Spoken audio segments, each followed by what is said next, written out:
Yeah. Let's get into county commissioner news. County commissioners met yesterday in Carlsbad. Yes, sir. We sure did.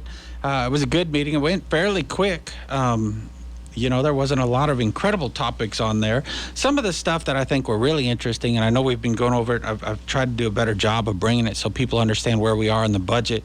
Obviously, see all the issues going on in all the other governments, and we want to make sure that folks feel comfortable. So our April GRTs came in. As I said, they're always a little bit behind when they finally hit us. So for the county, our April GRT, for regular GRT, came in at about $3,400,000. Then for oil and gas came in about $6,300,000. So for the month of April, it looks like we got about $10 million in GRTs if you combine the two, which puts our budget, our actual budget, to $162,400,000, and what we projected for revenue was $138,100. So you can see the county has a healthy budget. Obviously, we've talked about this a lot. We didn't anticipate the barrel price going up quite as much as we did, which no one did, which obviously impacts us at the pumps and everywhere else.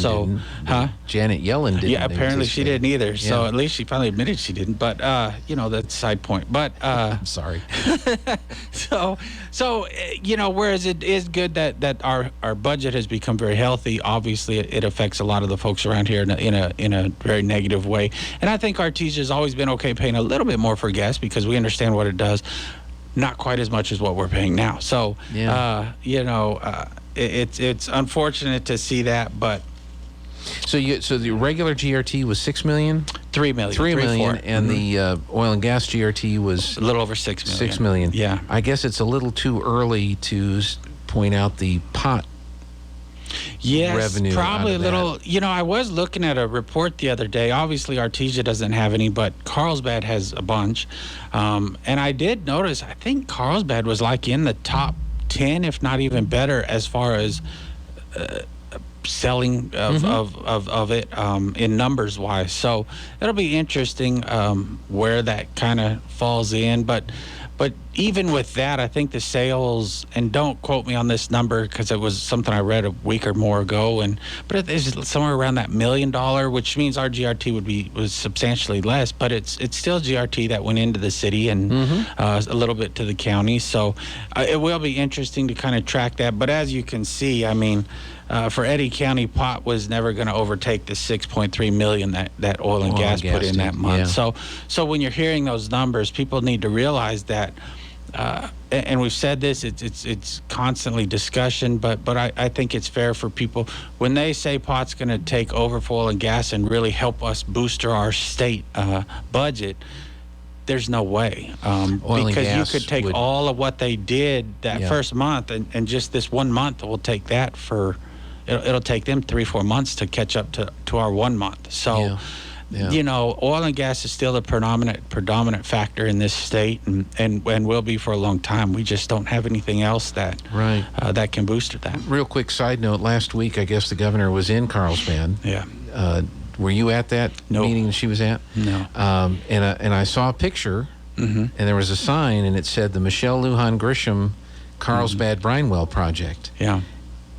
Had you, prior to that sign appearing in her appearance down in Carlsbad, did you know that it was the Governor Michelle Lujan Grisham Carlsbad Brine Well Project? I didn't. I never looked at the signs when I was headed out.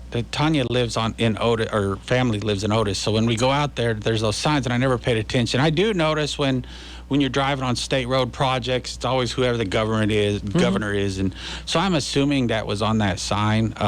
Yeah, but that thing's been going on for 14 years. You've been on the county commission for 6 years. 6 years. 4, 5.5, 6 years. Working with the state and coming up with the money. The county, not you personally, but the county commission and the city Carlsbad and the state. I'm just trying to remember when she got her name on that. And that's that was what was interesting is if we've had discussions about this and the way it was presented to the counties and cities, I really think that should have been a better sign to say, here's the state part, but we forced this money's coming because you remember it was either y'all contribute or we're not going to do it, even though it was their fault, their problem, their thing to fix. The city of Carlsbad and the county had to come up with quite a bit of money to help get that, and they kept coming back for more money because they couldn't do it. So yeah, the county had a huge part of that, and so did the city as well, city of Carlsbad, to fix that brine well, which I am glad it's fixed, because if you remember, it was like $1 billion worth of economy it could have affected. And right. But I did see the big sign behind her, and I thought, and I had a few people send me pictures and make comments, and I thought, well, I'll leave it there. So, yeah, glad she fixed it. There you go. It's fixed. All right, it's fixed. Thank you, Governor. Thank you, Governor. So all right. What's sure glad that happened. So. Couldn't have done it without you. Yeah. So I'm going to stop right there. A couple of the big things we did an RFP. We do those when we have to have services to different deals, and I was really glad to see it. It was a mental health and other services. We did get an RFP for that and awarded it. So glad to see. That's something we've talked about quite a bit. Something we really have to take serious and really start tackling and try to do a better job. I think our state fails on that immensely. I'm across the board, and it's been real disappointing. So hopefully we can take these steps to at least start trying to help. It's never enough, but I think our state is going to have to take a real proactive, hard look at that and really start trying to tackle that, because a lot of the issues with drug abuse, homeless, all that, a lot of it can be put back to mental health, and so we are going to have to do it. So I was real glad to see that. Glad that we got that passed, and we'll have a group trying to help us with that. The jails are not the place to fix mental health, and unfortunately, I think in our state that's been where they're hoping it gets fixed, and obviously that compounds issues and doesn't fix issues. So, right. It's time that we as a whole really take a hard look at that. And so how do you envision that manifesting itself? What would that be, enhancing or adding another agency, or not adding? We're using support agencies that are already in place, and trying to partner with them and utilize their expertise to help us understand how to help, where to do, what to do, and those types of things. So I think we're all smart enough to know we don't know, and so let the experts help us understand what we need to do to help resolve the problem. So I'd have no idea how to resolve it, and that wouldn't be in my wheelhouse. And so I'm glad to be on a board that understands that and pushes it to folks. Say, this is what they do, this is what they went to school for, this is their understanding, and let's make sure we get it right. Okay. So we're more interested in getting it right than trying to take credit for something and act like it was our idea. It's not. Let's put it where it belongs, and and not have a big sign behind us that takes credit. But let's have the resources available for these agencies that you want to partner with, the county wants to partner with to provide these services. Absolutely. So. Yep. So, some neat things we kind of talked about yesterday, and if you're not following us on Facebook, Eddy County Facebook, Jerry Strong is doing a really cool new thing, and I've got a lot of really great positive feedback. She's doing a weekly update where she just kind of comes on, talks, and gives a recap of what's going on, what's coming up, all kinds of different things. And so if you're not on Facebook, or you are and you're not, whatever you call it, part of our group, I'm not a Facebook person, I'm sorry. You should be, because there's some really good information she's putting out there and trying to get that out. So she reminded us of that yesterday. I've been watching it. And like I said, a lot of good comments I've heard around the public of, hey, we appreciate it. At least we know kind of what's happening. And obviously it doesn't cover everything we're doing, but she tries to hit the major topics. So another good place to go get information from Eddy County. I wonder if she'd let us put that on the radio. I bet she would. I bet we could get her hooked up with that. And because that's our goal, obviously, from both sides. I mean, I'm put on both hats now, is we really want to get information out so people understand what projects are coming up, what's going on in the county and the cities, and what's, what exciting things and what things you need to move around, obviously. I mean, we've got some big road projects happening, quite a few down here as well right now. In the county, which is great, and the city as well has some road projects already started. And so it would be nice to, I think that's what people want the most, and that's what I've heard the most is, oh, we're so excited we finally know what's going on. Okay, well, good. And that should be our job. That's what we should be doing, letting people know, hey, for the next 2 weeks, and I tried to put it out on one of the county roads, exactly how the process happens, because I did learn from another project we did it the same way, but it was new to me, new to us, and I didn't quite know what to expect. No, now we do. There will be gravel on the road for a little bit, has to be there. They'll sweep it, then they'll come back and finish it. And so when people say, oh, y'all left a bunch of rocks on the road, but it has to be there for a little while. And so now we know, now I know how to speak. So I tried to put it out on Facebook. Here's how the steps happen. And so when people hopefully have read it or seen it, I called a bunch of families that will be affected on that road and said, here's how the process works. And they all said, oh, yeah, great. Glad we understand that. And I think that's what we need to be doing a better job of making sure people understand where we're at in the project and just to ease their minds and comfort. So she does that once a week? She does that once a week. Once a week? Yep. So she puts it out once a week. We'll have to find out when she puts it out and get permission to take it and put it on our broadcast. Man, we would appreciate it. Yeah. Anytime we can get that information out, and it's a fun little deal. I'm glad she did it. She's been going to a lot of these conferences where we send your information person to them, and she's got a lot of great information on how they're putting good content out and making sure folks are, because like I keep saying, I think that's one of the number one complaints is, well, we don't know what y'all are doing. Yeah. And that means we're failing somewhere, so we want to do everything we can. Because we do, a lot of times you sit there and you really do rack your brain on, how do we get this notice out? Mm-hmm. You put it out on Facebook. Okay, well, that covers a certain percentage of people, maybe, if they happen to see it in their feed. And I still don't understand how that works. Tanya tries to explain it, but it's hard to hit everybody.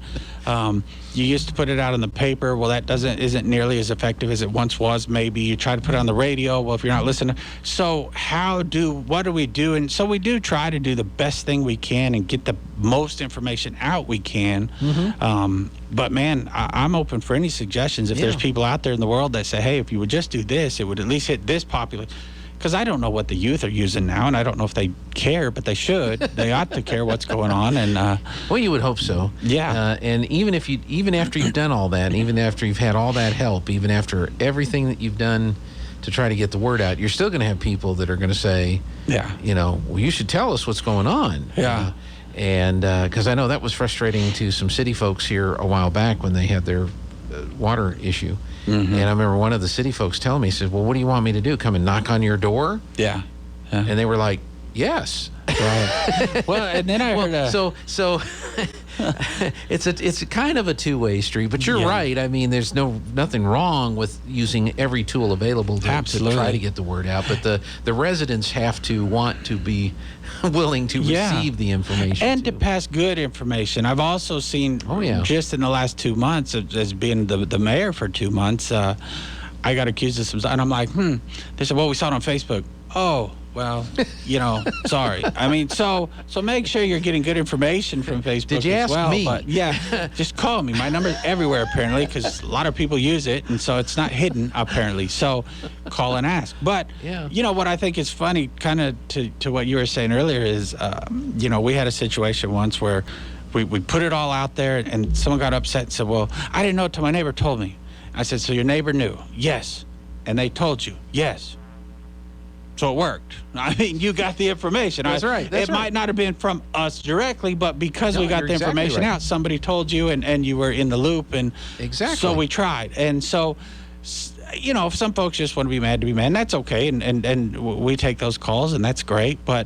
But if they got the information from somewhere, then it sort of worked. It might not have come directly to us. And so please, honestly, if y'all have better suggestions, we are all ears. But I think she's trying really hard. I know we've had a lot of talks at the city trying really hard to get more information out so folks, it can be in their hands and they can understand what's happening, when it's happening, and not miss anything exciting or well, I'll reach out to her today, and if she'll just email me the clip when she's done, or if I can figure out, I'll ask my smarter than me people if can we pull that off and put that on, because then we'll put it on the radio, we'll put it on our Facebook, we'll put it on our YouTube channel, and it'll just be another way for people to absolutely.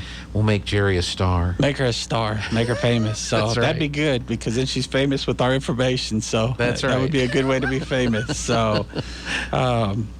Lots of good grant information. I know Wes is really working hard, and a lot of the folks up there on getting grants in, trying to get money so we can finish some of these. We talk about a lot, loop projects and stuff like that. There's a lot of good movement on those. So hopefully we'll see some big wins there. And really, that was the most exciting parts of our meeting. Unfortunately, it wasn't terribly exciting for most folks in the world, but it was a good, productive meeting. So, like I said, we did set the meeting for the primary canvass. That'll be next Tuesday. We have to do it within a certain amount of days from when the vote took place, and so that'll be on the Tuesday.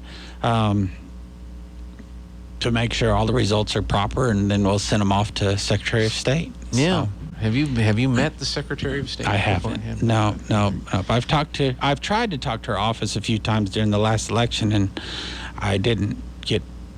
They weren't there yet. So they were busy. Yeah. But I expect a call any day. Any day. Yeah. That was 2 years ago. Because because when you run for city offices, you don't have to deal with Secretary of State as much as when you run for county or anything else. So it'll be interesting to see, and hopefully people understand. Like, I thought it was interesting, the voter registration cards came in the mail 3 days before the primary, but 2 weeks into or 3 weeks into early voting and stuff like that. As far as you know, as far as what you were reported to from the election folks, did early voting, everything go smoothly in Eddy County this year? Everything apparently went really smooth. They seemed to be pretty happy. They weren't we just had we didn't have the clerk there yesterday. Obviously, on election day, she's busy, which is good. And so we didn't get to talk to her exactly, but they had representation, and everything was going fine, and good. Which they normally do. I mean, we're really lucky. We have great clerks in this county, and they do a great job of making sure our elections are good and smooth and taken care of. So I have a lot of confidence in Eddy County elections for sure. Well, it seemed like there were plenty of places to vote. It was interesting in the city election. At the time that we went to vote, where we voted, we waited in line. Right. For this one, it looked like there were a lot of people going in and out, but there wasn't a line. Everything was moving very smoothly. So, and then, the turnout in the city election wasn't very much as a percentage. I mean, you know what I mean? No, absolutely. And then you look at the primary results and you go, golly, people just don't care. And that's what's really. I was getting a ton of texts yesterday. How do you think we're going to turn out? How do you think things are going to go? And I'm so frustrated. I would love if Eddy and Lee will turn out. I think we can make big differences. But for quite a few elections, there just has, and especially Lee County. Eddy County did okay, but okay isn't good enough. I mean, you should want to. I don't care what party you represent. We talked about them all today. You need to go voice your opinion. That's what elections are. That's what's made our country great. And when people don't even take the time to go and try to be involved in bettering your city, county, state, or federal level, it really scares me that you don't care. Well, and I think some of the news coverage nationally has had the desired effect that some of these folks want. If there's enough confusion and there's enough concern over the integrity of these processes, and then you look at some of these other numbers and you go, why even waste the time? And I think that's what you're fighting in parts. Like, they've split our congressional districts up. They've gerrymandered the whole thing. What difference does it make? Why even waste the time to do that? And that is a tough attitude to have to try to overcome. It's going to have to be overcome. And that you're exactly right. And so my attitude flips on those things, and we kind of talked about it. Okay, you gerrymandered it to benefit you. We'll teach you. We're going to show up in numbers that you've never seen before, and we're going to take that seat, and you're going to wish you didn't gerrymander down here in Chavez, Eddy, and Lee, and try to split our conservative votes up. We're finally gonna turn out, and I really hope folks have that attitude, no matter where you go vote. I prefer change and everything else, but if you think it's great, fine. That's what makes it great to be an American citizen. You can go and vote for whom you think is doing a good job, whether I agree with you or not. It's irrelevant. I mean, you go in the booth, no one sees you. Vote. Go vote. Go vote. That's right. County Commissioner John Henry, thank you so much for your time. Thank you. I appreciate it. All right, let's go to the news.